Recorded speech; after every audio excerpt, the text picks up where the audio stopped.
Hi, welcome. Big edition Fiifi-Manfred on YouTube. Thank you very much for joining me. Thank you for consistently choosing us on Fiifi-Manfred on YouTube. If you've not subscribed to the channel, it's imperative that you do subscribe to the channel now. Make sure you pause the video, subscribe to the channel, turn on notification. There's a lot to unpack for you. The excellent tactical tweaks that I've seen in the game that Chelsea just played against Aston Villa. I think that it's a build. It's a continuous build of Chelsea's successes and unbeaten run, especially at Stamford Bridge. In barring that loss in the first leg at Riverside, the team has been generally very, very good defensively. And I'll tell you just that one tactical tweak that's making all the difference for the team. We'll go into the nitty-gritties. We'll go into the details. My name is Fiifi-Manfred. This is Fiifi-Manfred on YouTube. Apart from the Chelsea game, there was also the Manchester City and of course the Tottenham Hotspur game, which is a very, very big one I saw that was going on at the Tottenham Hotspur Stadium. It's one game that, of course, nobody wanted to miss. Manchester City went in with a strong side. Same for Tottenham Hotspur. The game is going on, strong game. But hey, whoever wins, it tells you how competitive the FA Cup is. Chelsea went on to play against Aston Villa. Aston Villa under Unai Emery, everybody knows how solid that they are on and off the ball. One of the biggest traps of Aston Villa teams in recent times has been one, their excellent use of fullback techniques. Two is the fact that their high line is almost impeccable and it catches almost everybody. So you are going to play against Aston Villa. You know that there is a high line. You know that their set pieces are drop dead brilliant. And today against Chelsea, there were two sets of set pieces. One went into the back of the net, but the goal was ruled out by VAR. Of course, Douglas Luiz scored that one, but it tells you they played a short corner, the movement, it's timely, it looks as if it's well rehearsed on the training ground. They played it over and over and over again. They get the result. Again, there was another free kick also. Yuri Telemans, who usually takes a free kick, doesn't go behind it. There's Douglas Costa, focuses on forming a wall, but never releases the wall. Takes the ball to the side, across comes in. Yuri Telemans hits it. It's on target, but feeble enough and it doesn't beat Georgi Petrovic. And today, if you've seen Unai Emery's teams, anytime they play against very, very tough teams like Chelsea, especially at home, what they do is that they play much more compact fullback. So this time it was Matty Cash on the right-hand side. It was Ezri Konsa and then Clement Lenglet as the two centre-backs. Of course, Emi Martinez was imposed. Then there was Alex Moreno.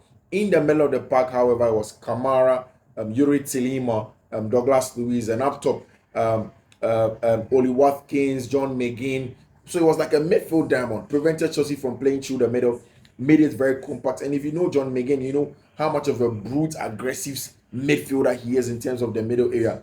But he came against Moise Caicedo, and I think Moise held his own very well in terms of winning duels on the ground and in the air, and in terms of build-up. And I think that one of the things I've seen with Chelsea, and again, we'll talk about the nitty-gritties, but again, if you're not subscribed to the channel, make sure you pause and subscribe to the channel and turn on notification.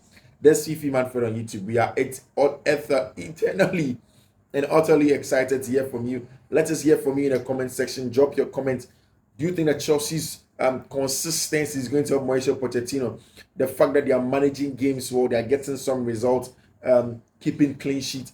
What do you think is going to make it? How is it going to help the team in terms of confidence and they're going forward? It looks as if there's a lot of potential. A lot of players are returning from injury, and it looks as if it's a very, very exciting one. So let us see how Chelsea Football Club will fare once they are done with this part. If you look at how Chelsea have been playing in recent times, the team shape and the kind of team that they went into this game, it was expected that they were going to put in a very, very good showing. And I think that they really did. I think Chelsea were very compact without the ball, but essentially it's about the strength of Aston Villa, where they play with a diamond, but then they press you very high. They are very aggressive in your area, especially when you want to try and play out from the back. And they make it very compact in central areas with Kamara, with Douglas Luiz, and McGinn at the top. McGinn is a hard tackler. He's a high intensity, very athletic, pushes, presses you so well, wins the ball off you, forces you to make mistakes and everything. But Chelsea, of course, they held their own. And I think that's better than the game that Chelsea played in the first half of the season, where Chelsea lost by a goal to 0 again at Stamford Bridge against Villa. This game, showed how good Chelsea were on the left-hand side of Villa. And I think that that's a part of the Villa defense where a lot of the teams that play against them have tried to exploit. Arsenal did same in terms of exploiting Villa's left-hand side. And it's about having deep runners, making late runs in those channels, in the side of Alex Moreno. And when you get in there, it's essentially about cutting it back. And Chelsea used Conor Gallagher to get in there several times. I'll go into the tactical details for you. So just calm down. But they use him several times in that regard, in those zones, in those areas. And I think it opened up the game. So it is generally one of the games where the only thing I was missing was the finishing. The only thing. And it could easily have been one of the games where Chelsea play so well and they end up losing by a goal to 0. You remember at the beginning of the season where Chelsea consistently will lose 1-0 to Nottingham Forest, will lose 1-0 to Aston Villa, lose to West Ham United because they failed to score that one goal. And when they fail to score, they concede. And I kept on saying that in terms of control without the ball, that was the difference between teams like Arsenal and Chelsea. But consistently, you are seeing the team go where even though they may not be converting their chances, but they still stay in the game as long as possible. They don't concede needless balls from set pieces, from turnovers and everything. And then everybody begins to look over their shoulder. People become jittery, and now you play the whole game on a back foot. And I think that this was one of the games where, in as much as Chelsea failed to convert the very quality chances that they had, they stayed in the game. They played some good stuff for large parts of the game, however. And again, one of the reasons why using of statistics alone doesn't help the job of an analyst is this game that I've just watched, this Chelsea game, where Chelsea didn't have a single shot on target. But hey, they were the better team essentially, created quality chances. So generally it was a good game. And I think that it's an excellent confidence and momentum builder, especially in this part of the season where the games are going to come in thick and fast. And you need to at least manage games, stay in games for long enough, and then manage your score. So if you look at how Chelsea went into the game, one of the things that were going to be difficult to do was how to break down Aston Villa using overload from wide areas. Now, this is why. Essentially, Malo Gusto is injured. He's going to return against Liverpool. Secondly, Benjamin Chilwell just returned from injury. You can't just play him in 3 straight starts. It's not possible. You can't play Benjamin Chilwell in 3 straight starts. There are games where you ought to rest him because his hamstring may not even be up there to play some of these games, and you have to manage him slowly, and then he gets into optimal levels where he can play. So Chelsea went into this game. The original lineup came in was Levi Cole was playing at left back. Benoit gets into the team. Then there's Thiago Silva. Then you have Axel de Sassi. Now in warm up, pictures then emerged that Levi Cole had his knee heavily strapped with bandages, and I hear it was precautionary. He had to sit somewhere. Now he does, and quickly Mauricio Pochettino brings in the young Alfie Gilchrist to come in. Now essentially, Disasi, Gilchrist, Bedlashile, who does overlapping runs, who is the fullback, who gets in behind. I mean, in terms of even positioning, the angles they're supposed to receive in playing forward, it's tough. Only players who have played as outside center backs and 3 backs that can have these angles even come naturally. Because when you do things over and over again, then they come naturally. If you stop doing them, it becomes a little bit difficult to do, right? So when these things go on, when the game went on, you realize that Chelsea would struggle to play through them. Well, one of the excellent things that Chelsea did was to use the diagonal passes of Desasi, Thiago Silva, and then Benoit. So consistently, when Chelsea were building and Villa had their very high line, corner will come from deep, getting behind in the left zone. But anytime the ball goes into the middle of the park and Moise Caicedo gets on it, then he will switch it to the other side on the left-hand side where Enzo Fernandez was, where Raheem Sterling was, for him to receive the ball from there. And consistently working because of the extra rotations. One of the excellent things I also saw was the fact that Noni Madueke consistently kept the width. And you know, when you're playing against a team that when they drop into a low block, they are very compact and the depth is also excellent. And it's a 2 blocks of 4 with a 2 up front.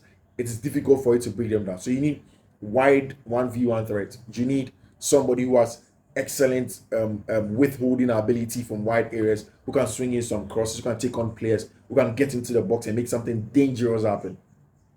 And that was done exceptionally by Noni Madueke. Yes, He couldn't finish a lot of balls. Same for Cole Palmer, same for Amando Brewer when he came on. But essentially, the performance in itself was good. And I think that if you look at the team through some from say somewhere in October coming, one of the things that you've seen growth in at Chelsea is counter pressing. So almost every shot that Chelsea had were from counter pressing when they consistently win the ball very high and wide, very high on the field in opposing half. And of course, if you win the ball there, the distance to goal is easy, and they're able to convert them to shot creating chances.